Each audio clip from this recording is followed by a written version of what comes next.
this is Microbiology with Lab, LA Pacific University, and we will get started. The background on this patient, let's talk about urinary tract infections, and they are very common in babies and young children. Sometimes the infection can spread from the bladder up into the kidneys, which is called pyelonephritis. Kidney infections often cause high fever and signs of inflammation. So if they are not treated, they can lead to complications. So early diagnosis and treatment are very important.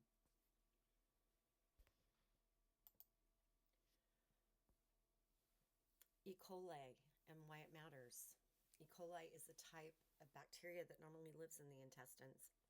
So most of the time it doesn't cause problems, but it can cause infection if it enters the urinary tract. E. coli is almost the most common cause of urinary tract infections in children, which is why it is important in this case.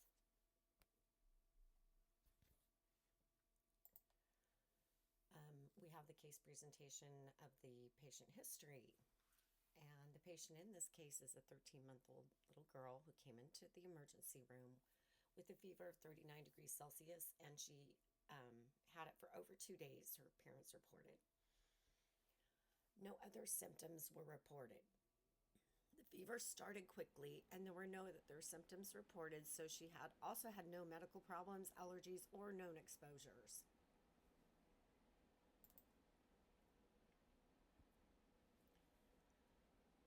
Clinical exam findings and our test results, the blood test showed a high white blood cell count, which suggests infection. The neutrophil count and CRP level were also elevated, which shows inflammation. Blood cultures did not show any bacteria, and a CT scan showed changes in part of the left kidney, which suggested a kidney infection. Because there was no clear source of the fever, a urine sample was collected for testing.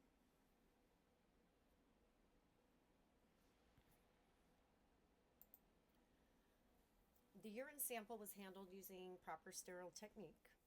The bacteria from the urine was grown on different agar plates, including EMB and mannitol salt agar, MSA. The plates were incubated for about 48 hours and then examined for growth. The illustration here is just showing the agar plates before the bacteria was introduced in a quad streak manner. A gram stain was also performed to look at the color and shape of the bacteria. This testing continued the work that started earlier in the case after the bacteria was first cultured and isolated from the urine sample in a broth.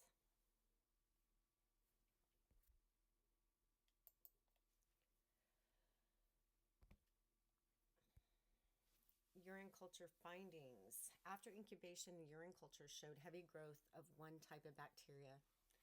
This suggests a true infection rather than contamination. Seeing only one main type of bacteria helped narrow down the identification.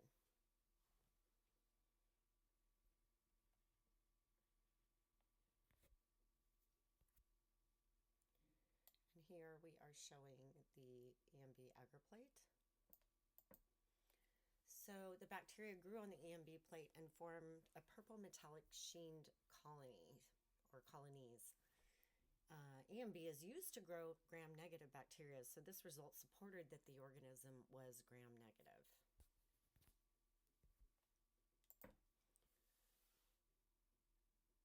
And the mannitol salt agar plate had no growth, and even though I had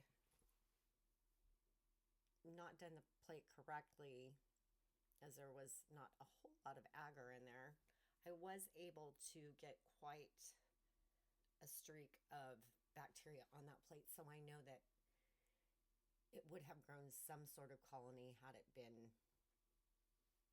able to do so. And since there was no growth on it, and this plate contains a high amount of salt, most gram-negative bacteria cannot tolerate it. So this helped rule out gram-positive bacteria, such as staph.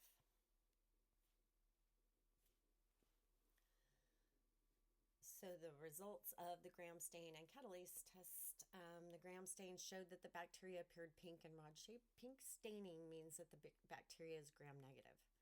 This result matched what was seen on the EMB and MSA plates. On the catalyst test, when hydrogen peroxide was placed on the bacteria, bubbles formed, which showed a positive reaction. This result supported the identification of the organism.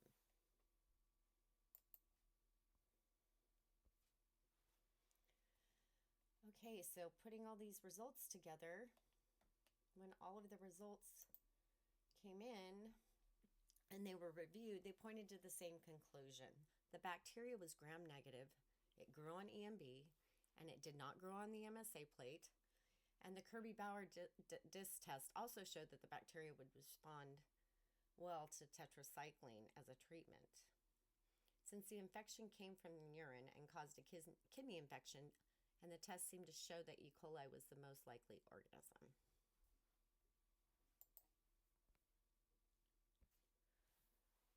The final diagnosis for this little girl was acute pyelonephritis caused by E. coli. This diagnosis fits the patient's symptoms, imaging results, and my lab findings.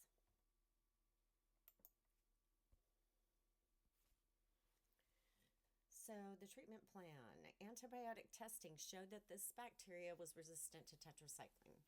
Resistance to tetracycline is common in E. coli.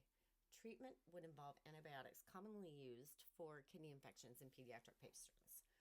For a toddler with pyelonephritis, treatment would start with an IV antibiotic in the hospital. A common medication used is ceftriaxone, which is often given once daily. After the child's fever improves and symptoms decrease, treatment can be switched to an oral antibiotic to finish the course.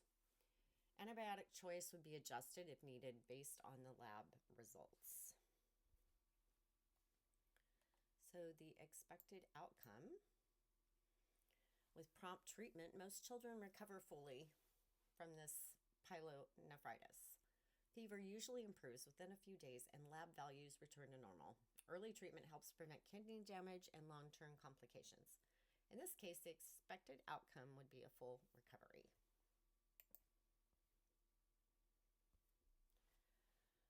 This case shows how a fever in a young child can be a sign of a serious infection. It also shows how basic lab tests help identify bacteria and guide our treatment. This case helped connect microbiology lab work to real patient care. And here are my references. And that concludes my presentation. Thank you.